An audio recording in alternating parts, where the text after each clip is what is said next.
Hello. In this bonus video, we'll try to differentiate this function. And as you can see, it's a function which is defined by cases. So first, let's get familiar with the situation. When we look at the description, we can see that the real line is actually split into 4 segments, which we can see over here. Let's draw a picture. Now, I'm not trying to draw a graph. This will be just a symbolic picture. So I will simply split this into 4 equal sizes, so that I have room enough to work in it. Okay, so dividing points, 0, 1, 4, and that's it. So these are 4 segments, and for each of them the function is given by a formula. Now, if you want to differentiate, there is a very simple theorem which says, if you have a function and you have an open segment on which your function is given by a formula, you can simply use the basic procedure. Rules, grammar, dictionary.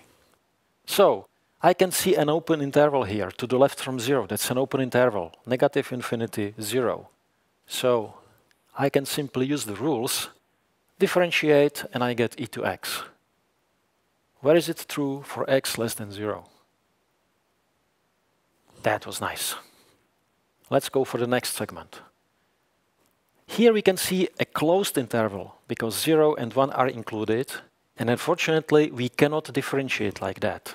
So instead, we have to drop these endpoints, and we just look at x sharply between 0 and 1. So we are actually losing information at this point, but we cannot do it otherwise.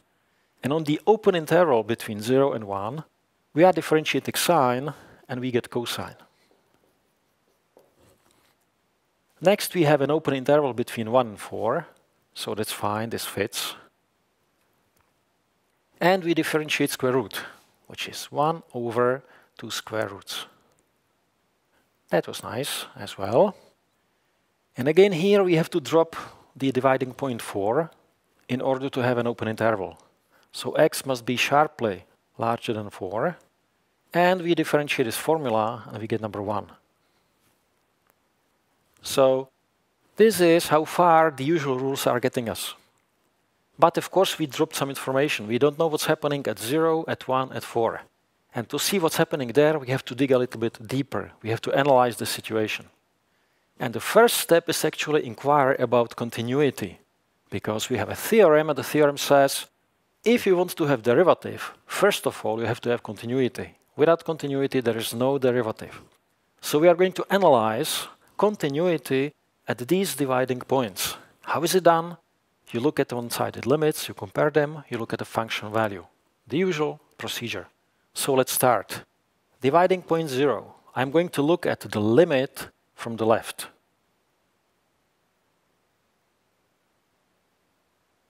Of our function, which of course is limit x going to 0 from the left of e to x minus 1. And when I calculate it, I put 0 here, it's 1 minus 1, this is 0. So the limit from the left, let me just do a symbolic picture, is 0. Now we evaluate limit from the right. Limit x going to 0 from the right. And we can see that when we go from the right, we are actually living in this segment. So we use the second formula. We substitute 0 into sine, and we get 0. So there is also limit from the right equal to 0. And the last piece that we need is to simply take 0 and substitute into our function. So we take f at 0. Now 0 falls into the second segment, into the second possibility. So we have to use the function sine of x. We substitute 0, and we get 0. So we can see that there is a match of values. The function value is matched by the limits on the left and on the right. What does it tell us? Well, this tells us that the function is continuous at 0.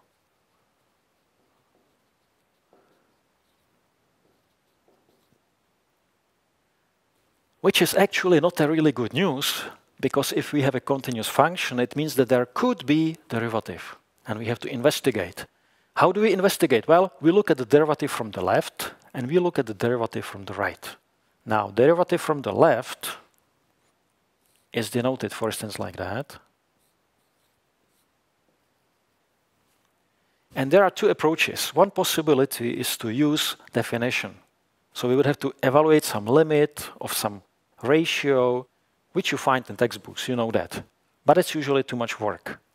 Fortunately, there is a theorem, and the theorem says, if you are looking at a one-sided derivative and you have a continuous function, and also you have a derivative around this point, you can simply look at the derivative and extend it to the dividing point using a limit. So, precisely, if I want to take a derivative at origin, at 0, from the left, I look to the left of the origin, I look at the derivative, and I take a limit.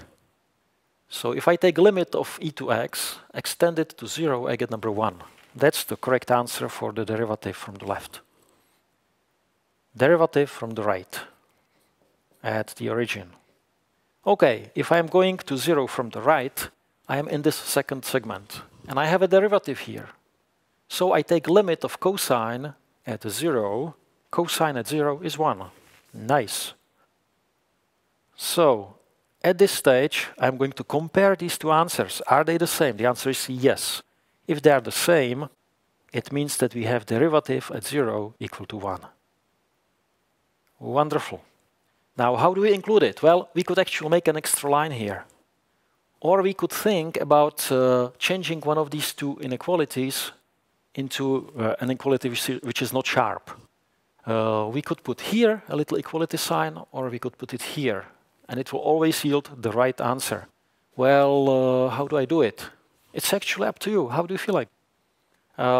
Okay, here we had equality, so I'll put equality here. So now if somebody wants to know derivative at 0, they can use this formula. Cosine at 0 is 1. Yeah, it fits. Okay, second dividing point. First, we need to look at 1 from the left. So we take limit at 1 from the left, and when we go to 1 from the left, we are actually in this segment. So we are using the function sine, and the outcome is simply sine at 1. That's the outcome of the limit. How much is it? I don't actually have a nice number for that. That's a number which is not rational. So it's simply some number. Is it 1? No, it's not 1. It's something positive, but not 1. Something between 0 and 1. Okay, limit from the right. Limit x going to 1 from the right. I'm going from the right, so I'm in the segment 1, 4. I have to use this formula. And the outcome is square root of 1, which is 1. And I can see that the limit from the left and the limit from the right do not match. These are different numbers, so there is no continuity. I don't really need to check on the value at 1. It wouldn't change anything. So I can say that this is actually a jump discontinuity.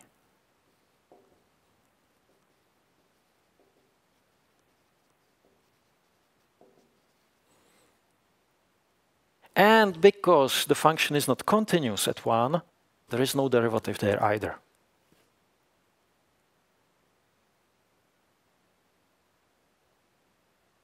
Okay? And we move to the last point. Okay, number 4. We take a limit from the left. And because we are approaching 4 from the left, we are in the segment 1, 4, which is this one. We are using square root. And the answer is 2. So the limit from the left is 2. Limit from the right. We are going from the right, so we have to use this formula, x minus 2. And the answer is 2 again.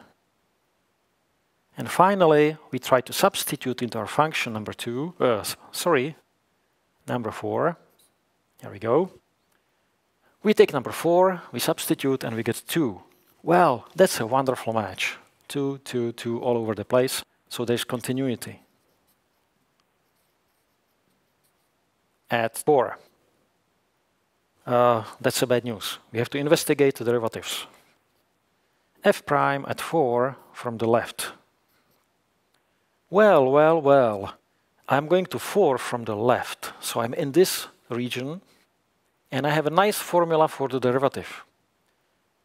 I can extend it using limit all the way to 4, and I get the right answer. So I substitute 4 for x, 1 over 4. That's the answer. 1 over 4. That's the derivative from the left. Now derivative from the right. F prime at 4 from the right. Okay, I'm actually now in this region, the last region. I have a nice formula for derivative. I extend it using limit, and I get 1.